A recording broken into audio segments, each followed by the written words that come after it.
are stained with the wine that I spilled last night while rushing to switch off the news. My shoulder-length auburn hair is scraped back from my face, tied in a messy bun. I haven't slept in 3 weeks. My eyes hurt. They beg to close. "You're on TV, right?" the driver says, and I flinch. Damn, I shouldn't have engaged. I want to revel in the silence as we travel farther from reality's reach. Besides, I'm afraid what I might say. My mouth has never been my friend. "That show," the driver says. "The one about the girl." I could pretend I'm getting a call. I've acted with fake phones enough to know I could pull it off, but the lie feels too big. He must have noticed that my cell hasn't made a sound since the airport. "Willow," I say. "That's it. We love Willow. My daughter can't get enough of you."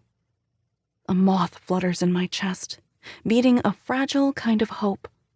I can't help leaning forward in my seat. "She's a fan?" "Yeah, she was so into you," the driver says. "She had a poster on her wall. It got ripped or something a couple of weeks ago, though. Teenagers, right?" The moth crumples. I sit back, energy draining from my limbs. "Right," I murmur. "Teenagers." We Love Willow wasn't a teen show, but it was popular with the 16 to 24 demographic. It hit that sweet spot between youthful optimism and knowing realism. Despite a shaky first year in which we struggled to find our audience, the show's title proved accurate by season 3. Everybody loved Willow Mackenzie, the klutzy mid-20s New Yorker who was perpetually broke, single, and jobless, but attacked every challenge with can-do enthusiasm, helped by her childhood imaginary friend Eliza. I loved Willow too. I loved being that version of myself. Upbeat, smiley, and open. Most of all, I loved what she gave me. Not just steady work and financial security for the first time in my life, but a best friend in the shape of my co-star, Jenna. We became inseparable within a couple weeks of filming, real-life roommates by the time season 1 wrapped. We lived together for 2 years, until my fiancé, Matt, convinced me to move into his Santa Monica beach house. In so many ways, Willow made me a better person. But now she's gone. The show's canceled. All because I can't keep my mouth shut.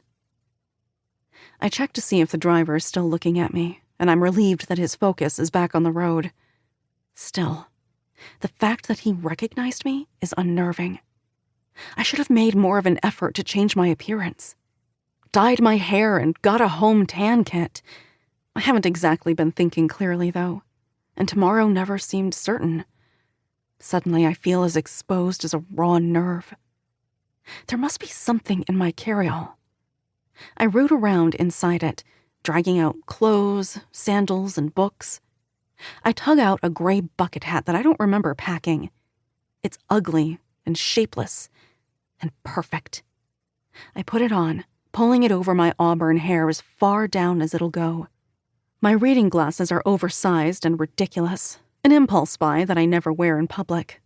Also perfect. Adding these layers makes me feel stronger, less exposed. If you've got no place to hide, hide in plain sight. "There's the sign," the driver says, and I look up just as a wooden placard passes the window, too fast for me to read. "Couple miles left. What is this place, anyway? Some kind of summer camp for adults?" "Something like that," I say. He looks at me a moment too long in the mirror. Even after 3 weeks, it turns out I still care what people think. Every hate-fueled headline has left a bruise, so many of them that it hurts to breathe sometimes, and a part of me still can't believe that the terrible things people said were about me. The scariest thing is how quickly it all fell apart.